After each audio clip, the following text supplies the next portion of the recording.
अपने युवा साथी अमित जी ओला जी आए और अपना उद्बोधन दें। अमित जी ओला।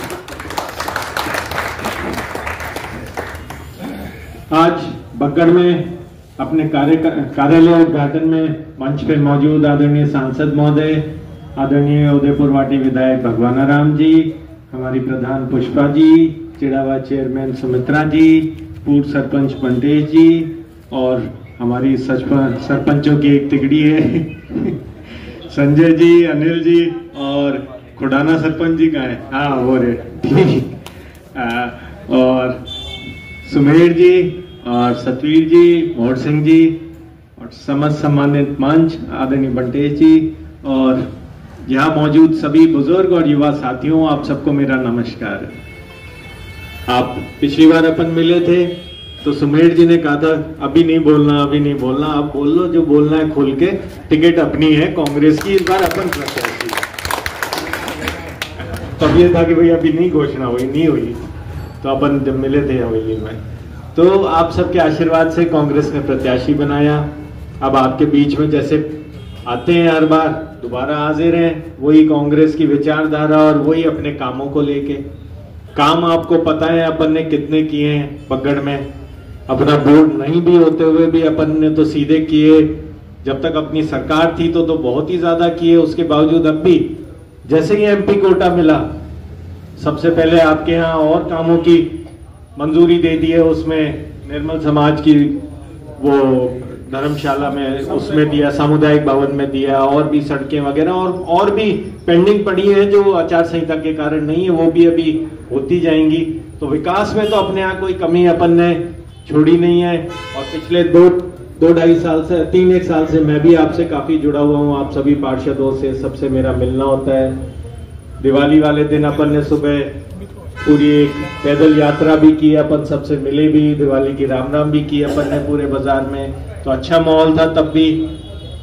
अब आप सब तो बग्गड़ के मुख्य कार्यकर्ता हैं, आप आम नागरिक नहीं है, आप तो मुख्य कार्यकर्ता लोग हैं। आप लोग तो वो हैं जिन्हें जाके अब सब कुछ समझाना है, आपको ये भी बताना है कि ये चुनाव में इस सरकार को 11 महीने हो चुके हैं, तो एक तरह से जो मौजूदा भाजपा सरकार है इसका रिपोर्ट कार्ड भी है ये।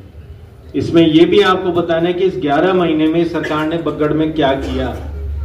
अभी बात हो रही थी कि भाई कुछ नहीं किया, तो आप ये समझिए ये तब हाल है जब इन्होंने झुंझुनू सीट जीतने को प्रतिष्ठा का प्रश्न बना रखा है। इनके मुख्यमंत्री महीने में 2 बार यहाँ आते हैं, इनके 4-4, 5-5 मंत्री इस समय यहाँ मौजूद रहते हैं पिछले 3 महीने से।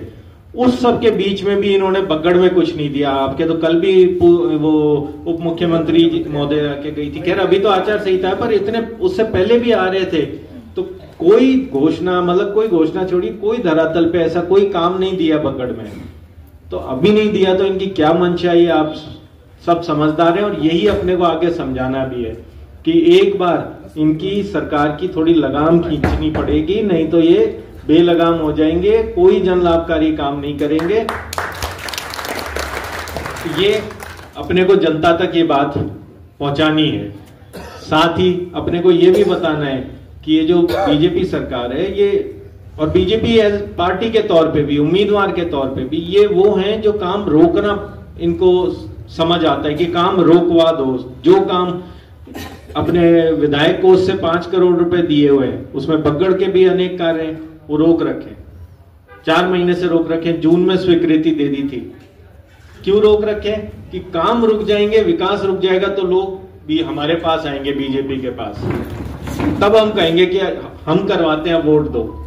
ये नहीं है कि खुद से कोई काम करते हैं। और दूसरी तरफ एक अपनी विचारधारा है। अभी आपने बताया कि 3 बार से अपने बग्गड़ में लीड आ रही है, पर अपने को काम करते हुए तो 40 साल हो गए बग्गड़ में। अपन ने तो ये अपनी विचारधारा है कि काम करते रहो, कोई ना वोट दे अगली बार देगा, और करो और करो। आखिर में ये हो गया कि इतने काम कर दिए कि आखिर में वोट आए। तो विकास अपन करते रहेंगे, काम करते रहेंगे तो वोट आएंगे। आगे भी अपना यही है कि आज कोई नहीं है उसको औरों को जोड़ो, और जोड़ते हैं और जोड़ते हैं, और अपन अपने को तो और माहौल आपके शहर में बहुत अच्छा है, बहुत अच्छा है। जो एक ये था, एक बांध जब टूटता है ना, फिर उसकी कोई हद नहीं होती है। ऐसे ही बग्गड़ में है, एक समय था कि भाई लीड नहीं आ रही, अब आनी शुरू हुई है ना, तो अब तो इसको आप कहीं तक भी ले जा सकते हो। तो अब ये आपकी मेहनत पे है कि इसको कहां तक लेके जाते हो। जैसे आप 1000 कह रहे हो, इसको और भी ले जा सकते हो आप, तो आप तो ऊपर की वो लेके चलो। और एक बार इस बार आपने ये अच्छी लीड ले ली तो ये भी आप मान लेना कि फिर बोर्ड भी आपका ही बनेगा। एक बार ये आदत पड़ गई कांग्रेस पे वोट डलवाने की, फिर अपन बोर्ड भी बनेगा। और फिर जब सारी कड़ियां जुड़ जाएंगी तो आप सोचिए आपके अलग ही एक रफ्तार हो जाएगी विकास की। तो अब आप सब समझदार हैं, आप सबके साथ सुमेर जी और सब जुड़े रहते हैं, ये आपके साथ परमानेंट लगे रहते हैं। तो अब अपना मिलना हो सकता है ना हो चुनाव तक, तो आप लोग इसको अपना काम समझ के, अपनी ड्यूटी पूरी आपकी जिम्मेदारी है, आप लग के और इसको बढ़िया से निकालना है। पिछली बार जो लीड थी उससे ज्यादा से निकालना है, उससे ज्यादा आशीर्वाद देना है आप सबको। आप सबका बहुत बहुत धन्यवाद। जय हिंद।